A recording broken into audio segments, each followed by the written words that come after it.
Between the social network and the faith network, there's a big difference. The first one will terminate by the death of the person. The second one never terminates. It remains until you enter paradise.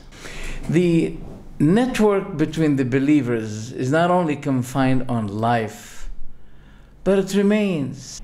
It's a lasting, everlasting faith network between faithful friends. See, you have a lively friend and a faithful friend. The lively friend is one who wants you for life. For life. But the friend of the hereafter, he wants to be with you in this life and in the hereafter.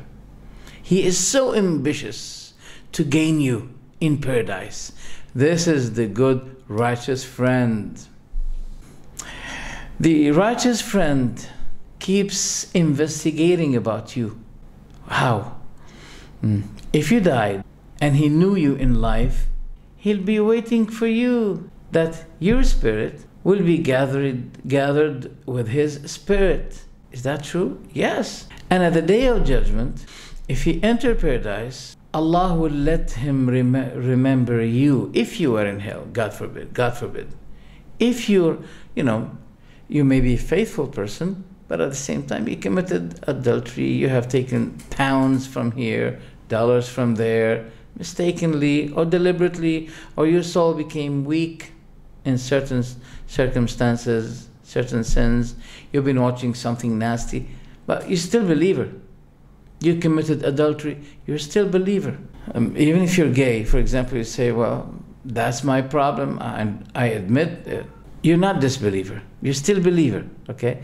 So, despite these sins, which may qualify you to be lasting in hell for a period of time, and you're still a believer, in God's perspective, you are a believer. In such case, and there is a friend of you, a Muslim brother friend of you in life, who knew you in life, and he is in paradise, and you're in hell, God forbid, by God's mercy, God will be reminding him about you.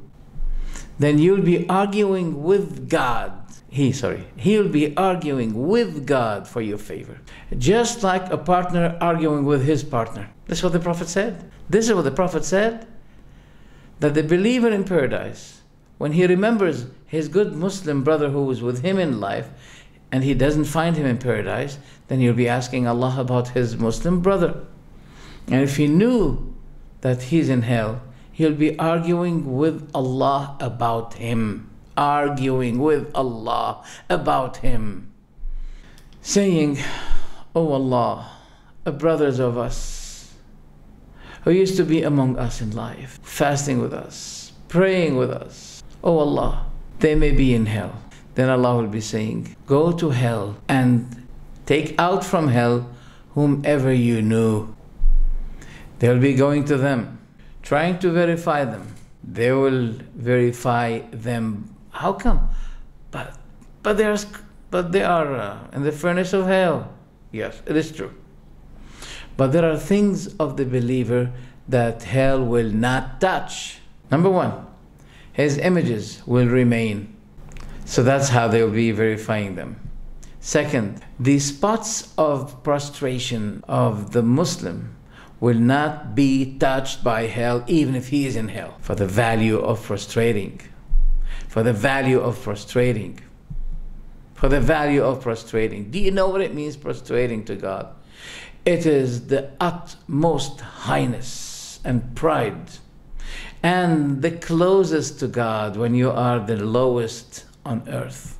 Allahu Akbar. When you put your head on the ground, praising Allah in your prostration. So these spots of your front, forehead, your nose, your palms, your feet will not be touched by hell. So, right after you die, your friends, faithful friends, their spirits which are gathered in the height, somewhere in the heaven, once you die, your brothers will be asking about you. one who died before you among the community of believers. They'll be saying, what happened with so-and-so? Did he die? If he says, not yet, okay. If he said, yes, he died, they'll be saying, but we did not find him with us. Where is he? So they start to be worried about you. Allahu Akbar. So you friends on earth will be asking about you when they are in heaven. That's before the Day of Judgment. So if one of your friends died and his spirit was raised up to them, to his friends, if he knew that you died and he told them, they'll be saying to him, but he did not come to us yet. And when he entered Jannah, the believer will be asking Allah about you, arguing, I emphasize this, arguing with Allah about you. Then he'll be going to hell, try to find you. And if he found you being involved in a sin that Allah did not forgive, this is also of Allah's mercy, that Allah sends someone who care about you. And he'll be trying to find you in hell. And if he found you, he'll be taking you out as a believer. Because there is no one that deserves to be called a believer. And he is believer in Allah's perspective. Even if he goes to hell, he'll be a visitor, not resident. There's a difference between visitor and resident. So there is no believer who will become resident. That means staying in hell without going out from it. No. No. As long as he's a believer. So Allah will be saying to him, go to the fire and see whom you knew in life. Then the believer will be verifying, knowing his brother. When he recognizes him, he'll be taking him out. Oh, that's not enough. Then Allah will be ordering him again to go and check more. Then he will go again and he will find more. Then Allah will be saying to him for the third time, go to the hellfire and try and take out from hellfire whom you knew, until they will say, we swear by Allah, oh God, we do not recognize anyone in it among those whom we used to know in life. So now we know that the spirits of the believers gather. The spirits gather after the person dies. The spirits of the believers will be gathering together. That's why Ibn Taymiyyah said that the spirit remains after separating the body.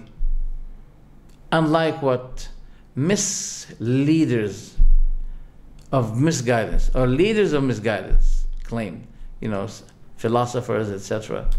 He said that's not true. The spirits remain even when separating the body. Now let's see this narration, authentic narration by Abu Huraira, that the believer's spirit will be elevated to the heaven. Then the spirits of the believers will surround him and ask him about, those whom they used to know on earth. This hadith is authentic. Shaykh Albani said it is correct hadith. In his Sahihah, hadith number 2628. Now let's mention this hadith in details. It says that the believer, when the death start to, take place with him, and he suffers the agonies of death, and he wished that his soul will be exiting his body. And Allah loves to meet him. Allah loves to meet his believer, his servant believer, his believer servant. So the believer's spirit after his death will be raising up into heaven. Then the spirits of the believers will come to him and asking him about those whom they used to know on earth. If he said, I have left so and so in life, they'll be happy. But if he said, no, he died, then they'll be asking, but he did not come to us. He was not brought to us. They'll be worried about him. And the believer will be given a chance to sit, he'll be seated. And he'll be asked, who's your Lord? Then he says, Allah is my Lord. Then who's your prophet? Then he says, Muhammad is my prophet. What's your religion? Islam is my religion. A question seems to be very easy, and I mean, who doesn't know this? But the answer will be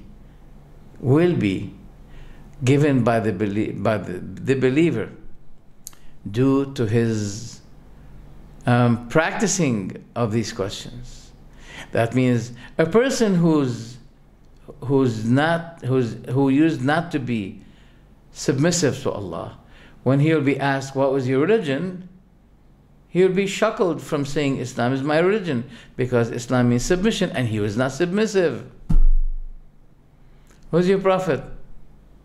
The believers say, Muhammad is my prophet. But the one who disobeyed the prophet, did not pray, did not, etc., etc., etc., he'll be asked, who's your prophet?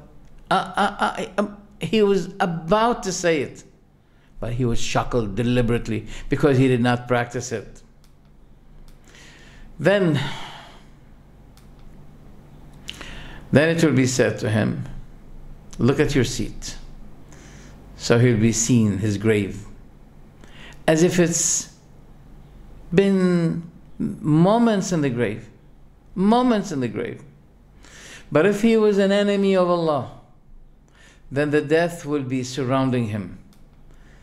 Then he doesn't like that his spirit will be exiting his body, because he doesn't want to die. He hates to meet with Allah, and that's why Allah will be hating to meet with him. Then when he'll be seated in his grave, it will be said to him, who's your Lord? He says, I don't know. Who's your prophet? I don't know. What's your religion? I don't know. Well, he was about to say it. But finally he said, I don't know. I heard people saying something, and I was saying the like of it. I was only saying, it's only speech. But people are tested whether they practice or not. I mean, if they're tested whether they say something, it's easy for anyone to say, but to practice and act upon it, little are among those majority who say. Then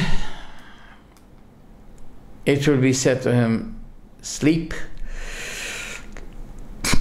like the manhush, the bit one, the bit person. Abu Hurairah was asked, what is the bit person?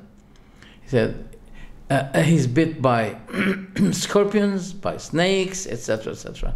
Then his grave will be narrowing on him until his bones will be crushing. In another narration, if the soul of the person had been taken out, separated the body, then the people of mercy among the servants of Allah will be meeting this as a person of good news.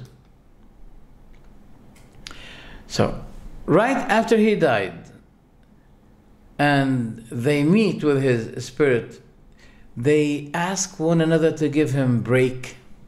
Wait, they say, wait for your brother until he relaxes, because he was in misery.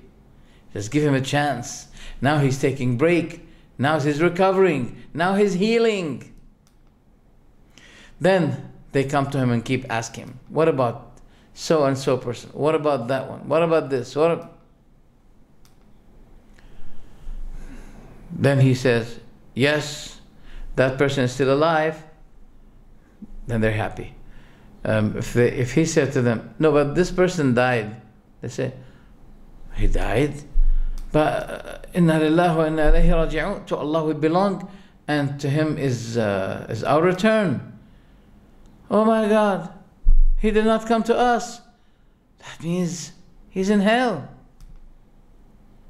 He's in hell. So This hadith is authentic. That shows that the believers should be seeking for themselves good, righteous, believing mates. Because this mate, he does not care about you only in life, but he cares about you for the next life.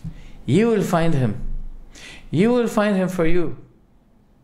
And even if he enters paradise and he doesn't find you there, he'll be arguing with Allah about you there. Compare this to the lively friend who wants you maybe to play cards with you, to chat with you, to waste time with you, to share with you online games or etc. This is a friend, but he's not that friend whom you'll be needing if you are in trouble at the day of judgment. So pick up from now for you, for yourself, a good, righteous, faithful friend. Assalamu alaikum wa rahmatullah.